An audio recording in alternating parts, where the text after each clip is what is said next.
All right, so what's going on? I gotta turn my camera. Do you see that weird, like, pixelating in the corner by the door? Yeah, weird. I didn't It's notice it weird. till you said it. Oh, you know what? Hold on. Yeah, it's in the corner. Settings. Yeah, hold on. Oh, yeah. There we go. No, what? Oh, like look at the Atari in the background. I know, but I don't. I was playing around with it earlier. Oh, okay. There we go. There we go. Okay. That's better. I had the green screen setting. And what I was noticing, so I had the green screen behind me, but the light coming in through that round window was screwing with the camera. So anywhere where that light was coming in, you got this weird pixelating thing that you saw coming through the door. So, Okay. like, I can't use it unless I block that window because Yeah. it creates this weird artifact. So, Weird. anyway, yeah. Yep. Oh, well. Project for another day. Yeah. So what's going on? I thought yesterday was Thursday, so it's kind of where I'm at. One of right those now. weeks? Yeah, I'm like, wait, it was Wednesday. I am all discombobulated, so it's okay. Yeah, I woke up this morning. Like it was a little rough waking up this morning. I was just dragging. And when I first woke up, it was one of those mornings where it's like, is today not even what day of the week is it? It's like, is today a work day or a weekend day? And then it's like, no, it's not the weekend. Okay, what day is it? It's Thursday. That's right, it's Thursday. It's October. Oh yeah, yeah. So that's where we're at this week. Yeah, one of those days. So that should make recording fun. Yeah, it should. It should. I did get lunch in before recording, so the Nice. food talk will probably be kept to a minimum, and no trying to eat while recording. So Yeah. I like how you still have your Seinfeld Lego set behind you. Oh yeah, yeah. It's got a permanent home on the office fridge right there. And in fact, last week I'm like, I miss messing with it. So I almost bought a light kit. I think I know which one I need to buy. The problem is there's like 3 different light kits. And I ended up watching like a couple hours worth of YouTube videos of people using the different light kits, and I think I finally decided I'm gonna buy one. Oh, nice. Let me know how that goes. Yeah, I will. I think it'll look good. But speaking of Lego, you know that fun story you like to tell about me? Like within my first couple months of working here? I think I told it last week to somebody. Yeah. So that exhibit is in Atlanta right now. Oh, So I was is it? talking with Jen yesterday. I'm like, you have to go see it. I mean, God, it's been 8 years since it was here. Because we saw it in 2015 when it was here. So I'm like, he's got to have new exhibits. And she goes, it's actually already on their list Nice. to go see. I'm like, do not miss it. It is a phenomenal, Nice. phenomenal thing. It's called The Really Art of the cool. Brick by Nathan Sawoya. Yeah, that sounds awesome. So, and I love telling that story. Yeah, and I love my Seinfeld set. And in fact, I think I've talked about it on the podcast. I go down these rabbit holes on YouTube of like all sorts of weird accounts. And I stumbled across this guy in Germany that's building a Lego city in his basement, and the level of detail he has on this thing is just mind-boggling. There's a couple. There's a couple I follow on Yeah. YouTube. There's actually one guy who's out in Utah that Oh, I really? follow, and like his entire basement is this giant city platform that he's built, and it's actually quite impressive to watch it. Like when new big sets come out, like he'll do like a run through of building it, and then where does he place it? Yeah. Incredible. I mean, the patience, the attention to detail, the budget. I can't even imagine like how much those things run. I mean, I Yeah. know from what I paid for this little set. You know, I'm doing. It the could math become in an my expensive head. hobby. Oh yeah. Oh yeah. But yeah, I mean, it's a lot. It's a lot like a lot of those. I also follow a couple guys in the UK that apparently building model railroads in your attic in the UK is just a thing. Oh, I didn't know that one. Because I follow several people in the UK and they all have this like attic space that they've kind of transformed into model railroading layouts. And again, like the attention to detail and it's not even just the attention to detail. These sets are often set in specific times. So one of the guys is it's like set in the 80s. So all of the backdrop and buildings and everything is all 80s themed. All the freight and the locos he has on the layout are all from the 80s, like 80s style, and he's weathered them to make them look old, and it's incredible. That's cool. Send that one to me because yeah, model railroading, like that's also another fun thing to check out. Yeah, I'll send you this Because guy. yeah, the level of detail. There's a guy I came across who's out of Pittsburgh and has something set up in his basement, and like he goes into details like on the gears of these, and I'm like, yeah, that's quite the hobby Yeah, and yeah, quite impressive. it is impressive.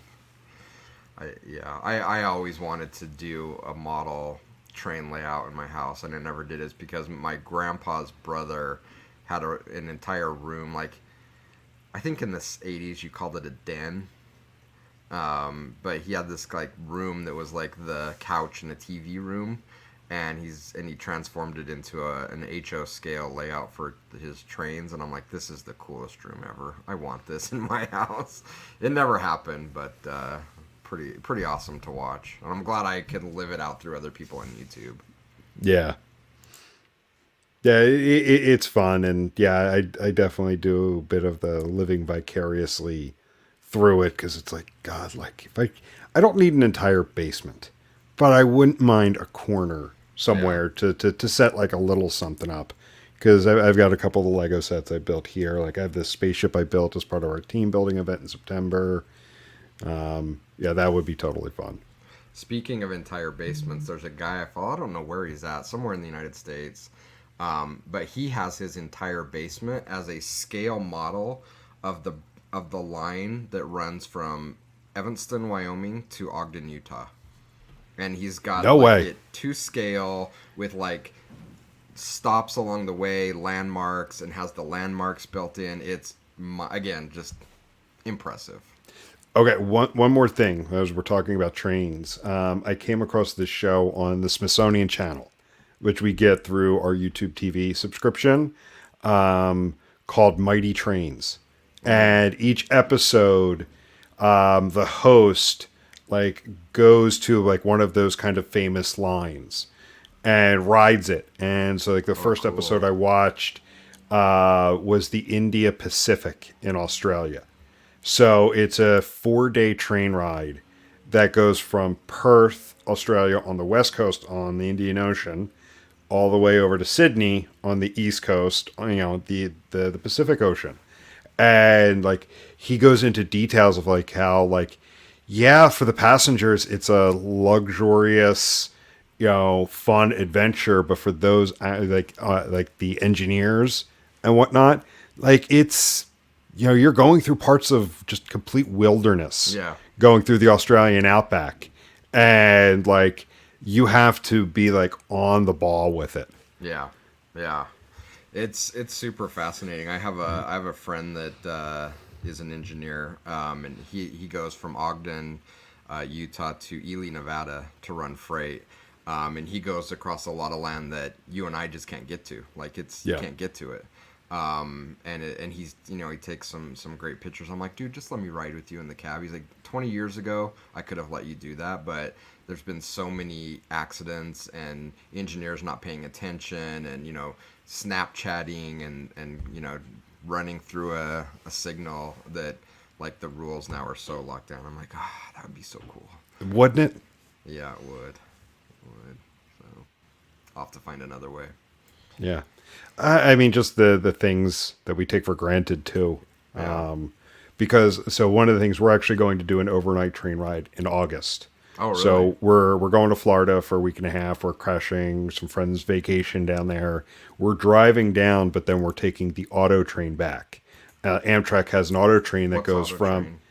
it goes from Virginia to Sanford, Florida. So it's Okay. where in Virginia? It's just south of DC in Virginia, down to Sanford, Florida, which is about 45 minutes north of Orlando. And it's one where they drive your vehicle on, Oh, and then really? you drive back and forth. So yeah, like it leaves in the evening, and then you wake up the next morning arriving at your destination. So since we have a kid who's hooked on trains, we And then you decided, get there and you have your car. yeah, they disembark the car. So That's we're going to awesome. drive the entire way down, but then when we Then leave, go back. we're going to get on there in Florida and then ride the train home. Oh, that's super cool. Yeah. Super I mean, cool. it's not cheap. That's why one of the Yeah. reasons why we're doing it one way. But also when we were looking at it, we're like, we got a 4-year-old who's hooked on trains. Like, when's the next time we're gonna have an opportunity to do this? Like, Yeah. we got to do it. And I'm trying to spin this into our topic, by the way. Fair enough. And I mean, like you were talking a moment ago about like the care that goes into things now, and or at least the rules that need to be there to make sure the care goes into it, and some of the things that we as consumers just take for granted, like that Mighty Train show I was telling you about, like the famous lines. The another line that they go through is the Bergen line in Norway, which is a famous line in Scandinavia, and what sometimes like the passengers just take for granted.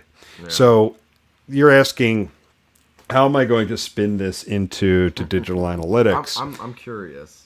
So the question I have for you today, I want to focus the next couple episodes around the digital analytics industry, that space, and like some of the things that we do that maybe people take for granted, or things that we do that we take for granted, that we just think are there, being digital analytics implementers and practitioners. So the question I have for you today, and the question I want to dissect is, does your client actually care about digital analytics? I think, and I'm going to call it a fatal flaw. I think it is a fatal flaw of the digital analytics space. I think there are many out there, and I've seen it, I've done it myself sometimes, that we often assume the value of what we're doing, what we're building, what information we're sharing, that the value is clearly apparent to anybody involved. You know, like whether we're wiring up data collection and how we're, these days, you and I remember, the previous world before tag managers, where we had to go through development and we had to justify the cost of doing anything. Now we can quickly experiment with data collection and we can roll things out much faster. We know the value of the tools that we have and what we're able to do, and we just assume other people know that too.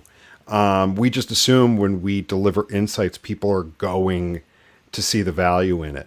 So I really want to dig into, like, are you aware if your audience, your client, your main stakeholder actually cares about digital analytics, or are you doing something that you think they care about, but to them it's window dressing. It's something nice to say that they have.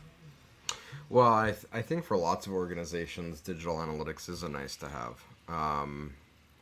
And I haven't really put a ton of thought into it, being because of what you're suggesting, but I think it's actually a really interesting topic to explore, and aligns with a strategy that I've talked a lot about on the podcast, and that's anytime you're internal, you face this trap of just assuming that your internal clients have no choice.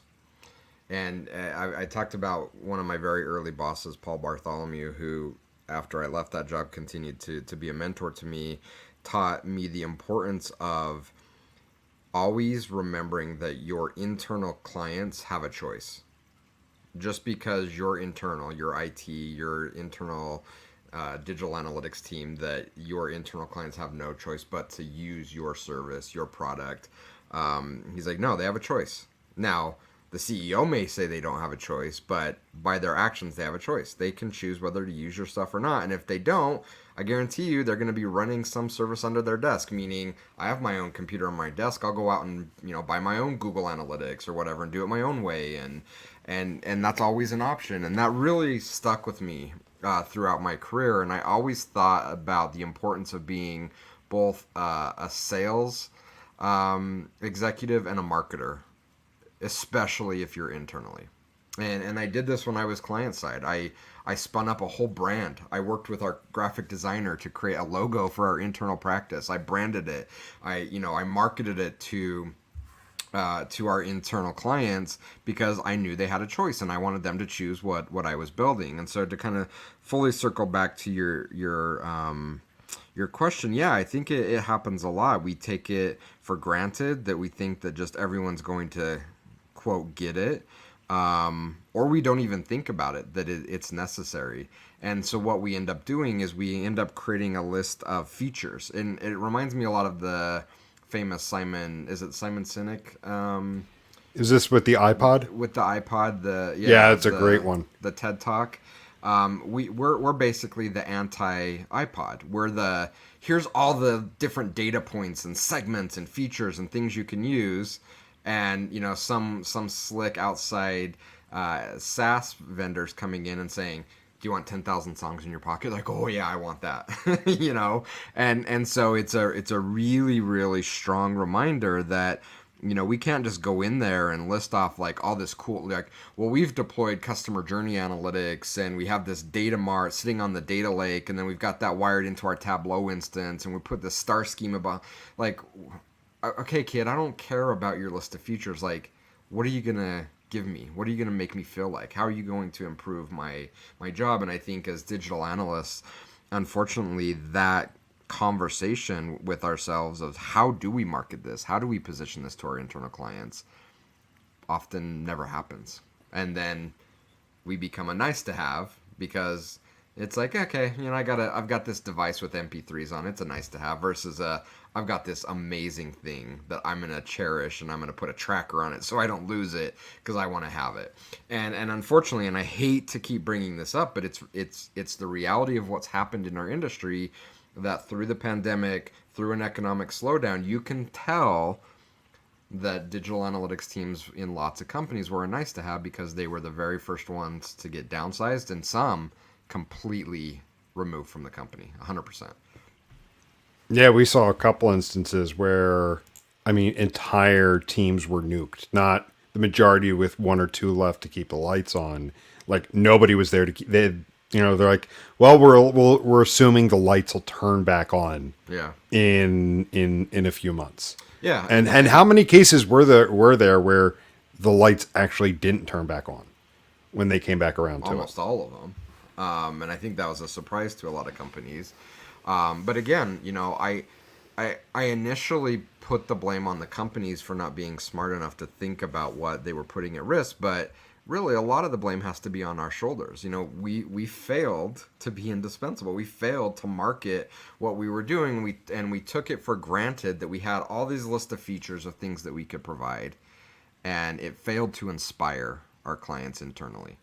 And nothing could be clearer, again, what happened during the pandemic and the economic slowdown, to say, yeah, that was really a thing. And I keep bringing this up because I'm hopeful that we can learn the lesson. We can put on the marketer hat and say, we're gonna inspire you with what we can provide you with. And in order to do that, we have to get past this desire to kind of talk the technical talk. And I always want to be really careful when I say this, because I don't say that to say we can't talk about complex topics. Not at all. We just need to think about how we're going to have that conversation rather than, hey, just sit down and listen to me say all these fancy words for 10 minutes. It doesn't work. We have to be diligent in what we're trying to do, and we have to think about our audience, think about our client, think about our customer, and say, how do we need to message the importance of what we're creating so that they absolutely not only want but depend on the service that we're providing. And again, this comes full circle back to, if we don't see our internal customers, our internal clients as having a choice, then we're probably not going to think about this. And we're just going to lob it over the fence and say, use it. And then they're not going to use it. And then we're going to scratch our head saying, I don't understand why they're not using it. Yeah, and I think the big part of that too is just the assumption that the value I see is the value that you see. I used the term earlier. The value is apparent to everybody else that you know, with what we're doing and the value that we see. Or another way to think about it, like there's intrinsic value in this. There's intrinsic value in digital analytics, and no, there isn't. The value comes with how you get buy-in from your customers and how you actually run that program. If you just assume everyone sees the value and you don't put the effort in, there's no value to be had. Yeah.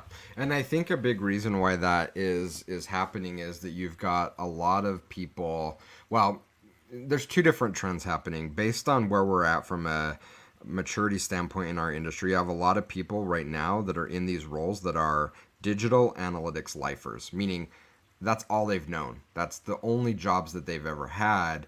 And it makes it difficult to see things from a different perspective. Well, how would a product manager think about data? How would a UX designer think about data? How would a manager think about data? It's like they don't know because they've never been in those roles.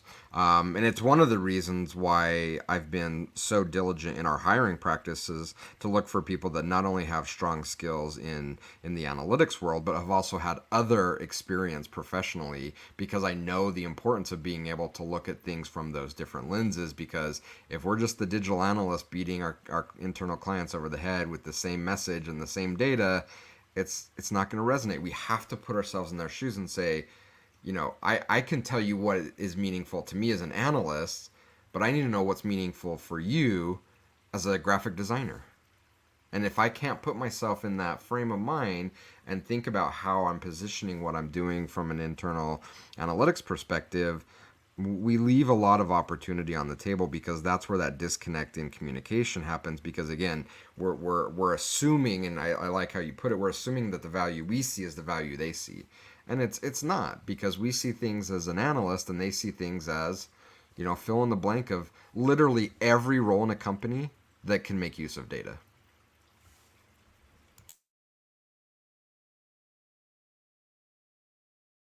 Sorry, I was trying to unmute myself. Yeah, and as you're talking there, I immediately go to developers. If you look at developers, to them it's just one more thing being added to a page. And one of the things that they're responsible for, and I have multiple clients where page performance and page load times have come under such intense scrutiny that any little thing gets I don't want to be redundant and say scrutinized, but every little thing gets like second guess. Like, do we really need this?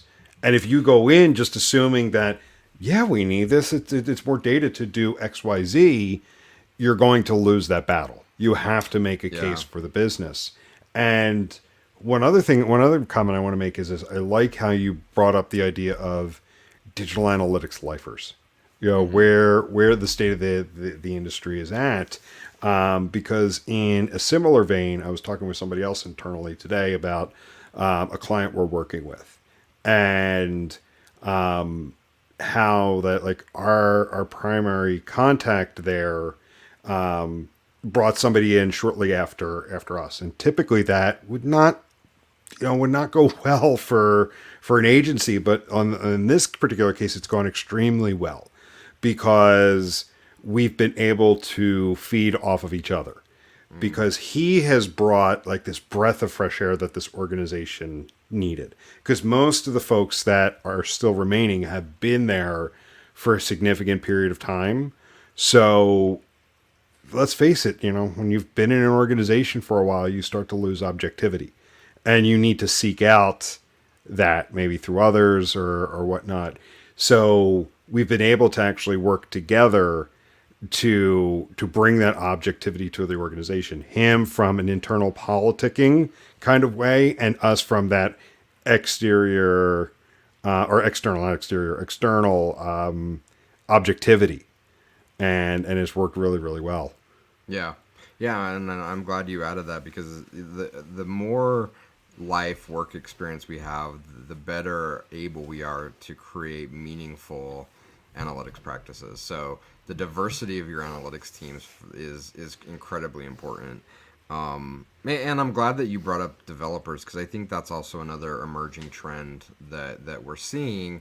I think driven by one, there's just a lack of resources that really understand the digital analytics space. So hiring is really difficult. Lots of companies are fighting for very few resources, and the resources they're fighting over, because of that lack of supply, are really expensive. Even if they're incredibly inexperienced, they're really expensive. And so, what we see a lot of companies doing is saying, well, let's take that 3 or 4 year front end developer and turn them into an analytics implementer and architect.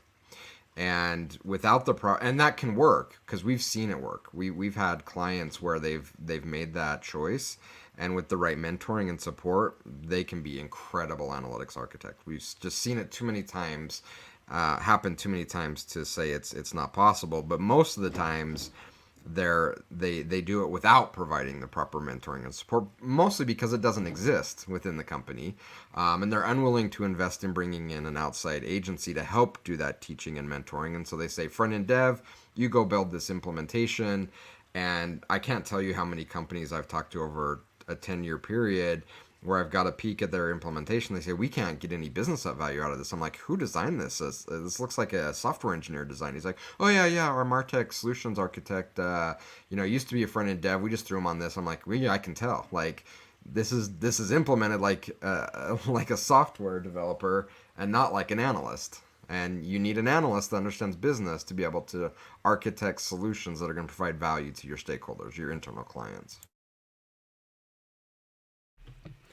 So coming back around to the question of, does your client actually care about digital analytics? What are some easy red flags to pick up that this is just window dressing versus doing something that will actually impact the business? Because I'm going to go with the assumption that the person on the other side of that equation gives a shit and actually wants to do something that's going to impact the organization. Yeah, I mean, I'll give you a really easy one. It's the difference between, are you having conversations with your internal clients to go like this? Hey, I need this metric. I need this dashboard with these calculations on it because it's what I'm being measured for on my job performance, or it's what my boss wants to see. Contrast that to your internal clients coming to you and saying, hey, Jim, like, I'm responsible for our conversion funnel. I'm also responsible for our top of funnel, paid search. I have no idea what's happening. Can you just like put on your creative hat and look at the data and just explore it? Because I know that there's some valuable lessons that we need to learn what's happening there. And I don't even know what questions to ask you to go look for. Can your team just compare those two conversations? That first one, they're doing it out of necessity because someone's asking them to do it. It's a vanity metric, or it's a metric I'm being graded on, versus I want to use this data to learn more about the product I'm responsible for, the customers that I'm trying to create experience for. I don't even know what questions to ask you, Jim, but I know we've got the data there. And if we don't, can you tell me how we can get it? I just want your curiosity to help fuel what we're doing as a team. That is a team that is fully bought in and cares about your practice. So if you're having one of those conversations versus another, I think that's the lens that I would start with to get a gauge of how much do our internal clients really care about what we're doing versus we're just an operational component in what they're trying to do. Yeah, I think it's the analogy we've talked about previously, the short order cook versus the high end celebrity chef. Mm-hmm. Yeah, that's right. So it's okay. I've got a menu of metrics. I want that metric. Okay, versus no. I want to come in and I want you to create an amazing 8-course meal for me. I don't even know what it looks like. Just like create something magical for me. At the sushi restaurants, the omakase, right? Like, I don't know what I want. I trust you, chef. Craft something that's going to be an amazing experience for me. If you're having those type of conversations with your internal clients, you're doing something right. Now, would it be fair to say then that, like, in an organization where analytics is a nice to have and people don't actually care about it, do you think it's easy to fall into the trap of just doing fun stuff to do fun stuff versus stuff that actually impacts the business? Oh, Because for I mean, sure. I think there is. I think there's definitely risk there. Yeah, I mean, number one, I think it's just human nature. We like to work on fun projects and especially those things we do in our free time. If it's we're just doing it for fun, we're not tying it to some kind of outcome. It's like I don't care if it has any value. It's just fun to do. The value is it's fun for me to do, and so we see that happen a lot. And also in those type of projects, it's kind of easy to measure work. It's like I built this thing. I created that thing. It's oftentimes a lot more difficult to paint the story of building something incredibly valuable and unique that takes years to build.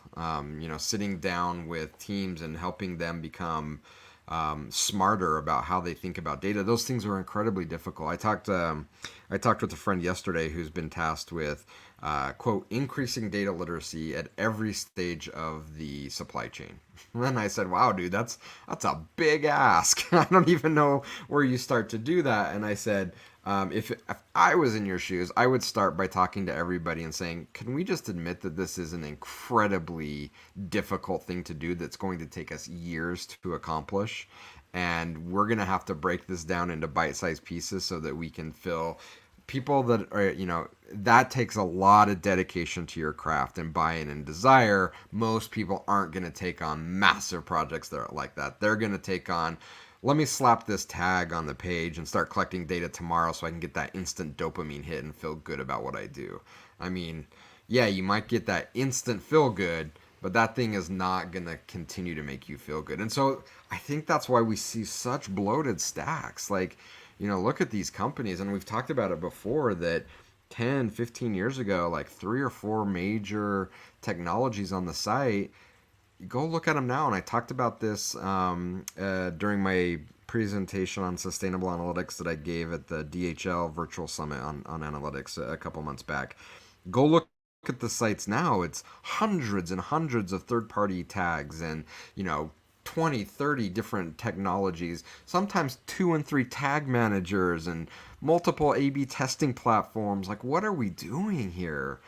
But it's because doing these big things of really unlocking that potential of that data and activating the data is really, really hard, and oftentimes doesn't provide that immediate dopamine hit. And so we're like, well, let's just deploy more stuff because that feels really good. I'm like, yeah, it does, sure does. But it's like any addiction, you need more and more and more of it, right? Like, so it's like, okay, the high wore off from deploying that thing. Let's go get another thing and deploy it.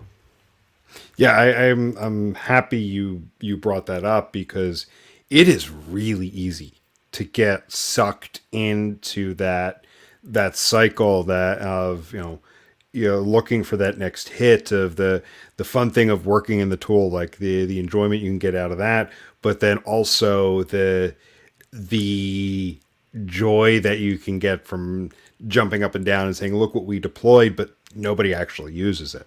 Yeah. And a lot of times, and I've been pushing this narrative really heavily, and I've gotten a lot of pushback on it, but a lot of times less is more. It really is. I don't know if you as a parent have fallen into the trap of like a Christmas or a birthday party. It's like, let's get him like 50 things, and like they're super excited, but then by the end of the day, like it's all pushed in the corner. They're tired of it. Rather than getting them one really nice thing and they're engaged in it for months and months and months because they just love that one thing, like, Oh, I've totally gotten sucked into that. right. We all have, and we And all have done that. and I've actually, like, the couple nights ago, my wife and I were talking about that and saying, like, yeah, I think we have gone a little bit overboard, like between Christmas and his birthday, and because there's like, I'm like, if we're not careful, like there's not going to be like those special toys, Yeah, like those that's right. ones that are like really special. Because I mean, I think back to when I was a kid, like there were those really special things, and when you have everything, nothing is special. That's exactly right, and I'm glad the conversation has kind of gone down this path because it does fit so nicely into our strategy that we're talking about with all of our clients around sustainable analytics. Is that when you buy a lot of stuff, just look at things that you've bought.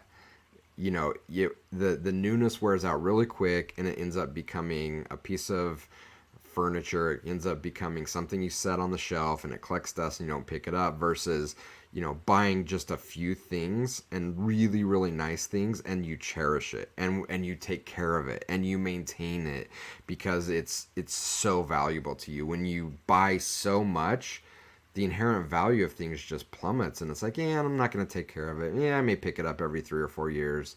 There's something to be said of having less so that you really cherish, take care of, and get maximum value and enjoyment out of those things that you do choose to invest in.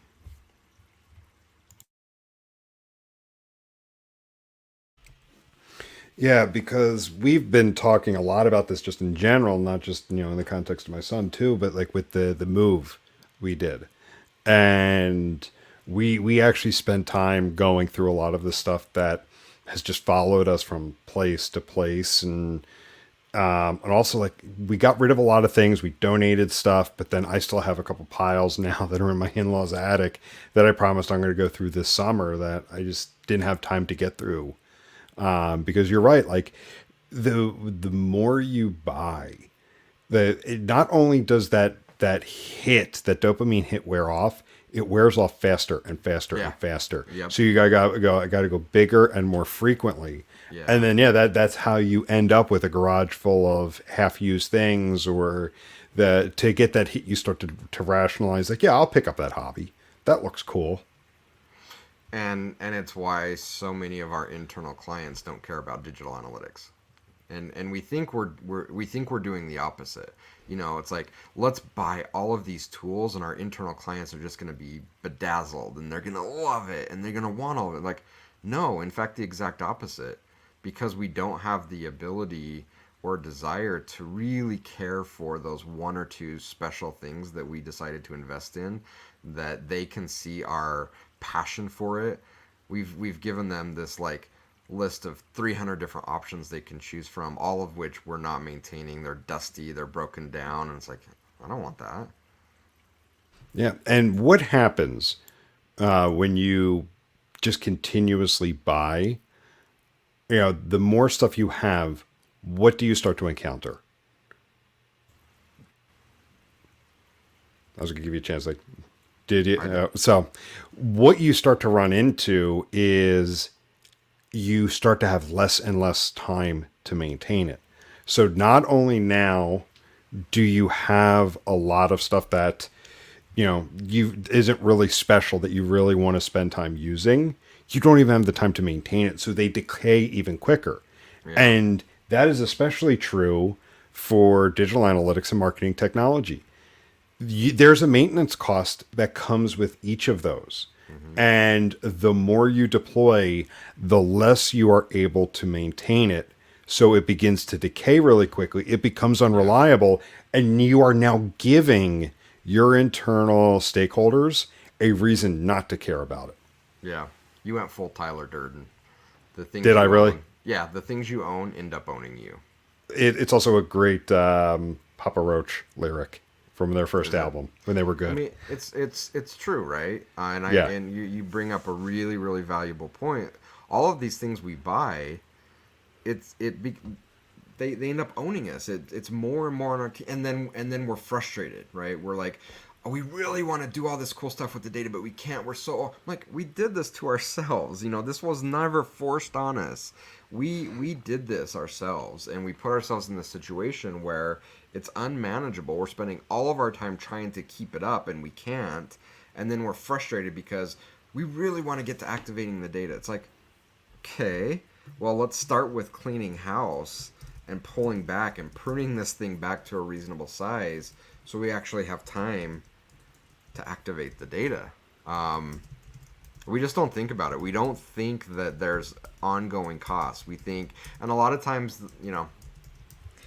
props to the SaaS vendors for being really good at their sales and marketing activities. They make it sound so simple. You just, sign the contract, everything just magically works. Your whole organization is going to be transformed. We've been around long enough to know that that's never the case. It's never the case up front, and it's surely not the case long term. Everything we buy, we have to maintain. And if we don't care about it, if we don't care about maintaining those things, there's no way our internal clients are going to care. Exactly. And I'll go back to what I was saying. When you lose the ability to maintain something, the integrity starts to come into question. It starts to decay, and then people will not care. The people who did care won't because Yeah. they can't find it reliable. Yeah, and I think it's a natural arc in so many things. We see it in the food industry all the time. I'm sure you have examples in your area. There's lots of examples here where you have a single location. They're doing really, really well. And so they think, we want more of that. So they have two locations. Like, we want more of that. So they have four locations. We want more of that. They have eight locations.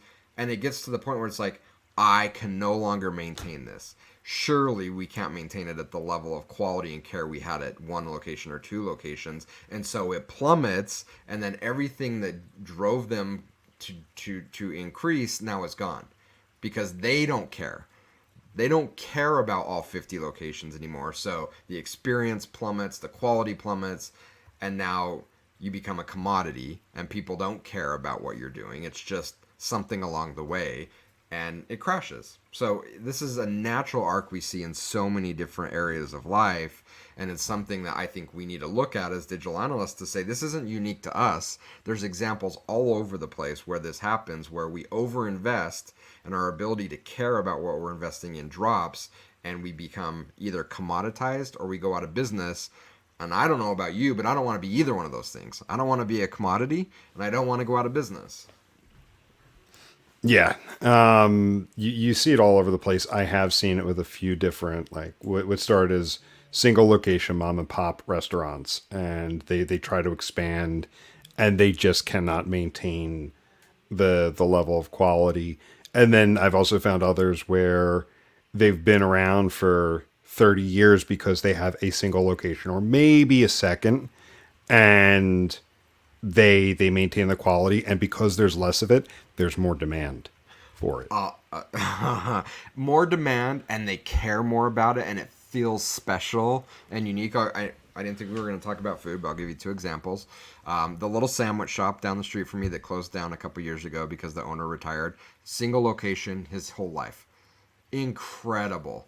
The attention to detail, the quality, the experience he crafted for his customers, unmatched. You can't scale that. And it just made you special going there. And you knew every time you went, you were going to get something high quality. My favorite sushi restaurant in Utah, 𝐸𝐞𝐫 in Salt Lake. Single location. And you can go there at 5 o'clock. If you're there at 5 o'clock on a Wednesday, you're around the other side of the block in line. It's going to be a while for you to get in. People feel special and want that experience.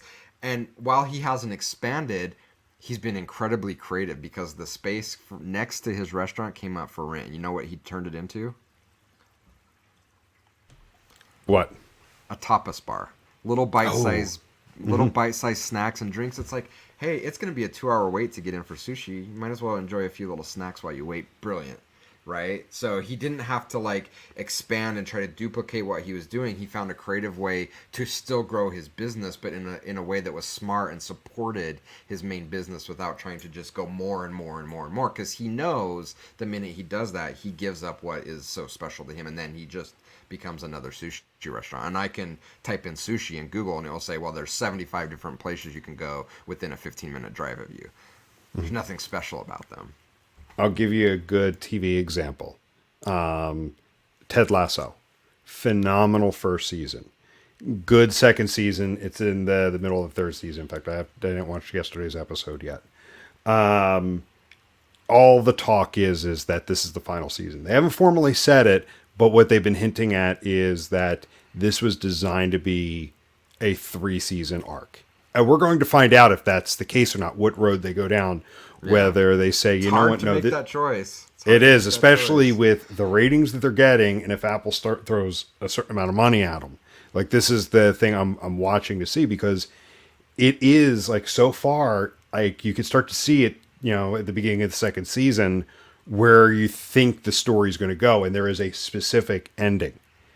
And I'm going to be curious if they stick to their guns and say, this is meant to be a 3-season 3-season arc, and that is it. It tells a specific story, and we're done. Or if they get convinced, I'll come back for a 4th season, because what's going to happen then? Because I'm curious, and that's why I think they're if they go with their initial plan, there's going to be a ton of rewatchability in that show, a Yeah. ton of value in that show, because they just didn't, throw episode after you, to you. They stuck with a specific story, a specific number of episodes. And it's actually funny. Season 2 last year, they had initially ordered 10 episodes, but with the popularity of season 1 and people catching it as it started to catch, people watching it after it aired, after it started to catch on, they quickly throw on 2 more episodes. Apple ordered 2 more episodes with it. So they had already they had already written the season. They already knew the arc, so they had to kind of fit these in. You knew exactly with 2 episodes. Yeah. They kind of threw in because they got paid for 2 more episodes. They were the 2 worst episodes of the series so far. Not surprising.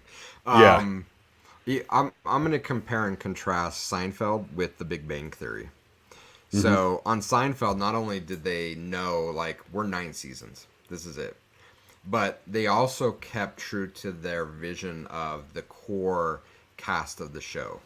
I think there was lots of opportunities where Jerry could have had a longtime girlfriend, or Elaine could have got married, or George could, but they didn't, right? Like they kept the core of the cast as it was. They didn't try to expand it into some bigger thing.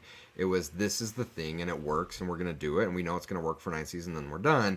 Contrast that with The Big Bang Theory, which I thought the first, 4 or 5 seasons were really, really good.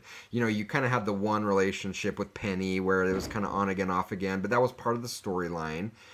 And it was really good. But then all of a sudden, everybody had a significant other. And then they all got married. And then all the roommates had spouses. And they had like all the... And it just completely crumbled what made that show, to me, really watchable and special. Because they tried to grow too big, expand too much. And every time you do that, it comes at a risk of destroying that thing that is so amazing and that people care about.